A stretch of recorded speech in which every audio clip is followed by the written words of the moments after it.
Hello everybody, hope you're having a wonderful day, and it's been a minute since I've done any sort of car content. I am at work on a break, of course, but I had to. I couldn't wait till I got home to show you guys these things right here. Now, this is the second time I'm recording this because the original recording, I had my car on and I had the air going and it just completely ruined the freaking video, and I know people are going to complain about that. Whatever, regardless, all I did was just take these things out of the packaging.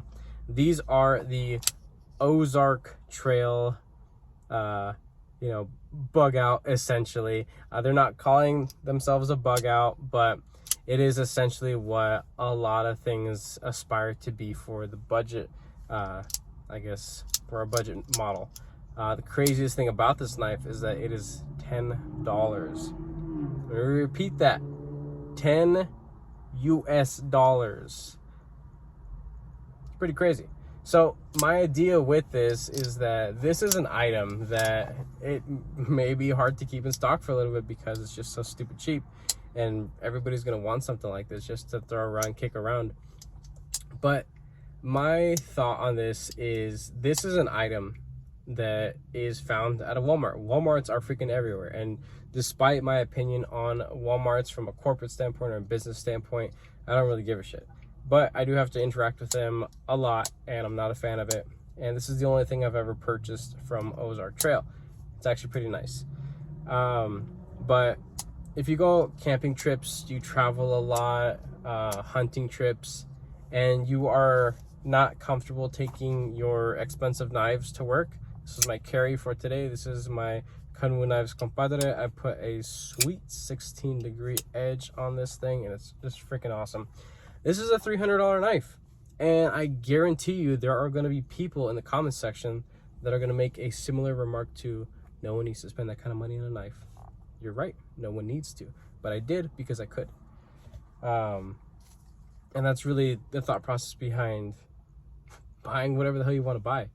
I work hard for the stuff that I have, for my family, for myself, for my loved ones, and this is something that is actually quite welcomed in the community because realistically, this is what is available for the people who, I'm not going to call them cheap or anything, but the people that just are of a different mindset, of a more budget-oriented mindset, and that is completely okay. One of the things that I've been seeing lately is a lot of toxicity within this community when it comes to who actually uses their stuff. There was a time years ago where I saw people talking about multi-hundred and then multi-$1,000 pocket knives, and I had a similar thought, thinking about, that's so stupid, it doesn't make any sense. Like, a knife is a tool, it's meant to be used, right? And then I started diving a little bit deeper and getting stuff, Chinese stuff, other stuff from Taiwan and things from the US, and then even further than that. And now I can comfortably spend and know what I'm actually spending on, and I have value to what I spend. So I could never force every single person that watches my video, hey, you need this because this will make your life better. It won't. It won't make your life better at all. But it's cool to have it, right? So when it comes to something like this, I can definitely say that this is welcomed in the community, absolutely. And this is for the people who just want a knife, just want a tool. They don't care about the fancy materials, the blade geometry and the milling and the pocket clip retention and the lock bar pressure and ceramic this and DLC that. For the people that don't give a shit about that kind of stuff, this is what's there for you. And you know what? It's actually pretty decent. What you're getting here is a overall length of 7.5 inches. You are getting a PVD coated blade, hollow ground. It is actually very thin behind the edge, which is very impressive. Studs, all steel components with the hardware, the crossbar lock. Sorry. You get two little steel standoffs, a one-sided only pocket clip. It's deep carry style, but the positioning on the actual knife itself, there's a little bit that's going to stick out of your pocket, not the end of the world. and then some proud screws there, or I guess mushroom top screws. So it might snag a little bit in your pocket, especially if you have really thick pants, like for hunting purposes, or just winter pants, things like that. That might be a little tight, but honestly, it's really not that big of a deal. And the execution of this for $10 is actually pretty freaking sweet. Also, you get bearings within the pivot. I'm not 100% sure if they are ceramic bearings. They could very easily be steel, but that's not a big deal. If I didn't mention the crossbar lock, there's only one position, so it's not like the Kaiser clutch lock where there are 5 different holes for tension variation. This is essentially a disposable knife. No one is gonna cry over losing this thing, which I think it's great. So if you go traveling a lot and you don't want to take your expensive stuff with you, this is pretty sweet. This is a pretty sweet offering here. From what I'm feeling so far, and I will be recording some content at home because I want to take this apart. I want to show you guys the inside. I want to see what's inside too. And of course, with the D2 blade material, I want to sharpen it. Visually speaking, the edge is what I would expect from a $10 knife. It's not horrible, but there are some inconsistencies. The edge is just fine out of the box. You can go straight to work with this thing. But because it is D2 and it is hollow grind, this thing has wonderful potential to have just a stupid screaming edge. Also, the FRN scales, I believe this is FRN, I doubt it's G10. There are some little spots for texturing, and it is subtly contoured. So actually gripping this thing, that is really comfortable. Actually, that is really nice. So yeah, this is pretty cool. One of the only little things is that it feels like a $10 knife. It absolutely feels like a ultra budget knife, but you know, for what it is, it really isn't that bad. So I bought 2 of them because I wanted to check out to see the consistency. One feels a little bit better on the up and down than the other, but that's something that can typically get better over time. Side to side, one has a little bit more than the other, but I don't have any tools with me, so I think all I would really need to mitigate that is just tighten the pivot a little bit, and it'll probably solve a good bit of that side to side. Now, with the scales here, not everybody likes high vis orange. I don't like it. I think it looks like shit, but this is a material that can absolutely take to RIT dye really well. So if you want to do purple, or you want to do like a fading effect, or you just want a black, there's nothing wrong with that. Maybe some blue or green. You could try different colors, but of course you're going to be mixing with the base color, so you need a decent understanding of color theory and seeing how colors actually mix. But yeah, these things are actually constructed very well. The blades on both of these examples are absolutely centered, and they are not anywhere near the standoff, so they're not gonna like ding like the actual live edge into the standoff, which is really nice. Little bit of wiggle there, but that's something that's pretty common with this style of knife overall.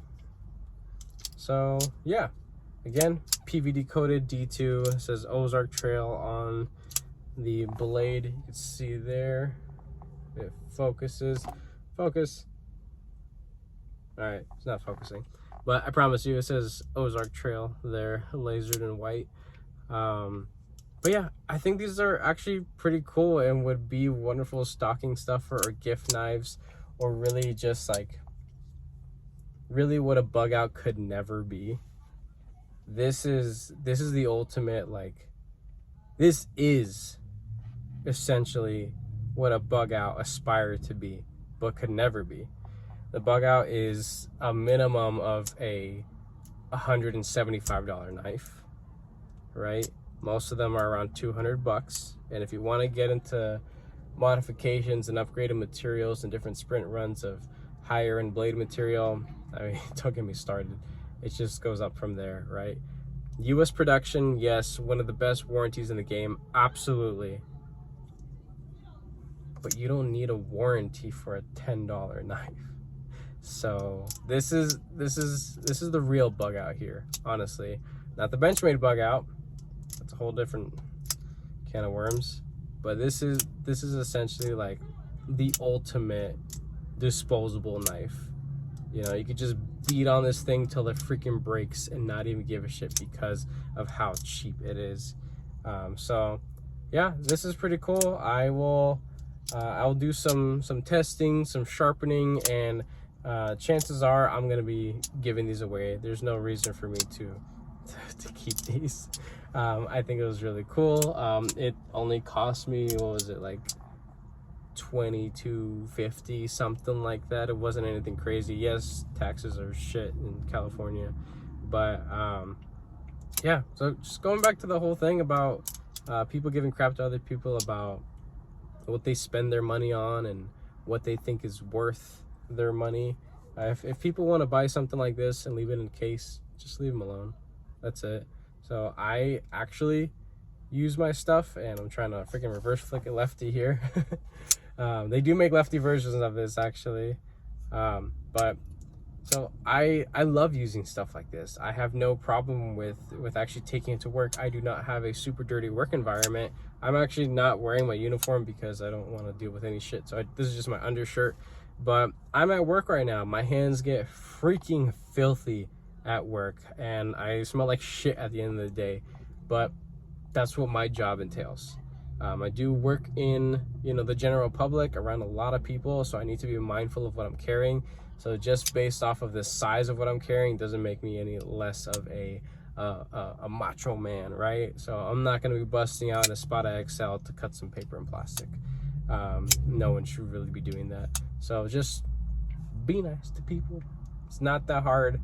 It's I've found that it's actually harder to be a dick to people, especially if you were raised right, and everybody would want to assume that they were brought up in a decent way. So that's really the only thing. That's something that I want to preach on this channel. Absolutely, it's just respecting people all across the board, depending on, you know, like, just, it doesn't matter what it is.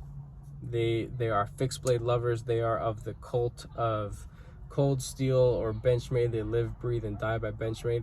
That's okay. I have my opinions of those types of people, but you know what? They're still welcome. They're still viewers. They're still incredibly wonderful individuals in this community. And as long as they play nice with everybody else and understand that we are all of the same mindset, that knives are awesome, that's it. So again, I'll be doing some content at home. I'm going to be opening these two guys up, seeing what they are on the inside, and sharpening as well, just for content's sake. And then I'll be doing a giveaway. So I think somebody will actually enjoy this quite a bit. So, but yeah, that's it. Stay tuned. Alrighty, we're home, and I have all my stuff out again. So here we have the two Ozark Trails. This is my representation of a, you know, general bug out style crossbar lock D2 kind of thing. You guys probably recognize this as one of my size comparison size knives. This is the Free Tiger model FT2103, and then of course the compadre that I was using earlier today. As you can see, it is actually on the dot the same exact length overall. So let's get that thing out of the way. Couple little tools here.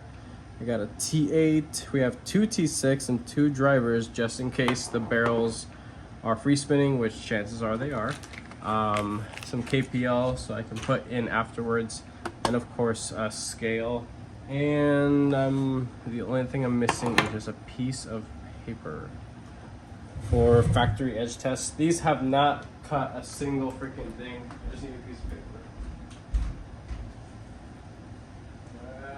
Let's see. What can I destroy? It's freaking, what the hell is this? I don't even, like, we get so, okay, this is Amazon mail. I was about to say, we get so much random crap sent to the house. I don't even know what 90% of it is. All I know is that if it's in a box, it's probably a knife. Anything else, it's tax collectors.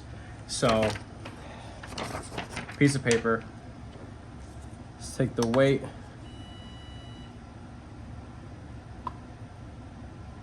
.9. That's pretty darn nice in comparison to this thing right here. It has proud steel liners and G10 scales. 3.2. So yeah, I mean, respectively, it's, you know, lighter, right? And then the other one just cause 2.8. Okay, cool. So, you know, my scale is just 2.8. Yeah, 2.9. 2.8. Okay, you know what? We're gonna call it 2.8. Check out that factory edge.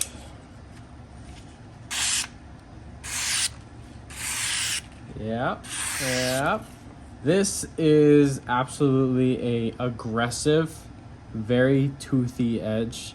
It's excellent. Honestly, it's damn near, might I say, better than what Civivi and Sencut put out, only because I feel like they sharpen things to a higher grit, just a little bit higher, so it allows them to be a little slicker, a little bit quieter as it moves through paper. But yeah, that's Civivi just kind of, they're known for over stropping things at this moment in time. There was a point where they were doing things right and then they kind of fumbled a little bit. Hey, you know what? This one even feels a little bit better. Okay, so there might be the tiniest bit of inconsistency when it comes to sharpening, but the general idea here is that, yes, good to freaking go. This is a great aggressive working edge, and with D2 it should have plenty of, I suppose, toughness, decent edge retention, nothing crazy. Let's get that jump out of the way. And let's tear open one of these guys. So I'll just show you this thing right here. One of these little dudes. Pretty much the same length overall. Significantly more comfortable. I am just completely taken by this thing. I still love this because it's blocky and all, and it is hand filling. The springs on this are actually like 3 times in strength. It's just, I love it. This is the kind of Omega springs that I like. What are in here are plenty durable, definitely sufficient for what this is, absolutely. But you can tell it's damn near a night and day difference. This is super light. I could probably just engage it with one. Yeah, so see if I could just use my thumb and that's it. Yeah, so it's really light. Whatever, not the end of the world. I have been known to be a little bit of a bitch when it comes to complaining about Omega springs. I like really sturdy Omega springs. Some people really can care less. So T8 for the pivot. Might be some lock stick on there. Jesus Christ.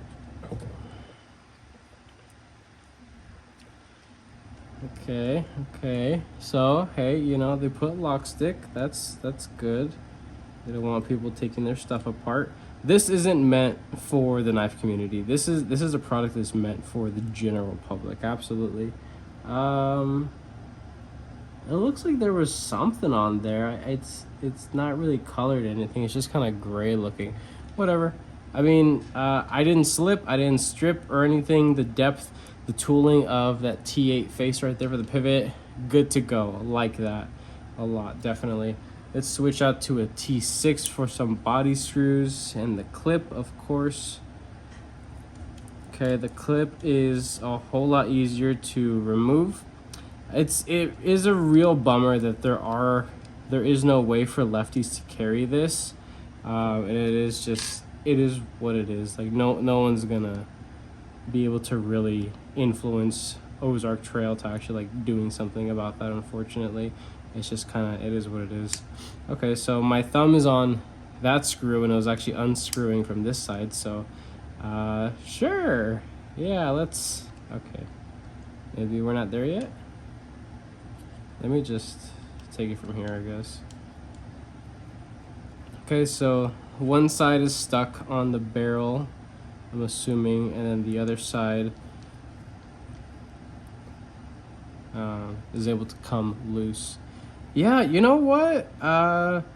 These bits of mine, they're Weha branded bits. They're not super fresh, but they're not, you know, messed up either. The tooling on this stuff is good to go. I can't complain. Really, T6s is the size is the only genuine complaint, but you know, this wasn't meant to be, you know, really taken apart and stuff like that. This is a knife that you are to buy, throw into your truck, and forget that you ever bought it on, you know, a camping trip 3 years ago. And then as you're cleaning your truck because you're gonna sell it, you find this and it reminds you of the good old days. Okay, so that one's stuck or stripped, possibly. Now let's see if we can just poke out the pivot, right? Should be able to. There we go. There goes the blade, and there goes my hand. I'm fine. I'm fine. All right, so we have tiny little bearings. So these are steel bearings. Feels about right. And they are microscopic. So there's that. Here is a closer look at the blade. You can see the execution of everything is really what you would expect. It's very clean. Here is the contact point. You can see that the PVD coating was removed after the fact. There's the hole. I'm not seeing any sort of like machining marks or weird stuff going on in the actual pivot hole. That's pretty impressive. That is really impressive. This is the scale. See how this is, it's like injection molded stuff. This is, you know, yeah, this stuff can definitely take a good RIT die for sure. Look at that. And you know, even the edges all around here, they're crisp, but they're not jagged. That's a nice little finishing right there. That's quite nice. All right, little dainty Omega spring. Yeah, this thing is like, it has like little to no strength to it, unfortunately. But there's the barrel spacer, stop pin right there. You see the steel liners. It might be a little troublesome to get this thing broken down a little further. I don't want to take too much more of you guys' time. Can this crossbar be screwed apart potentially? Maybe. I'm not feeling anything actually, never mind. Okay. Yeah, I'm really gonna have to get something to hold on to this. Can I just hold on to it with my fingers, possibly? My vice grip fingers? Yeah, that's not gonna happen. All right, so I don't have a set of pliers nearby, and I don't want to take too much more of you guys' time. Needless to say, oh, okay. Needless to say, this is extremely impressive. If you do decide to take the Ozark Trail knife apart and you have extra Omega springs, definitely put something a little bit more appropriate in here, because these are, in my opinion, extremely weak and underpowered, but just fine for lockup purposes.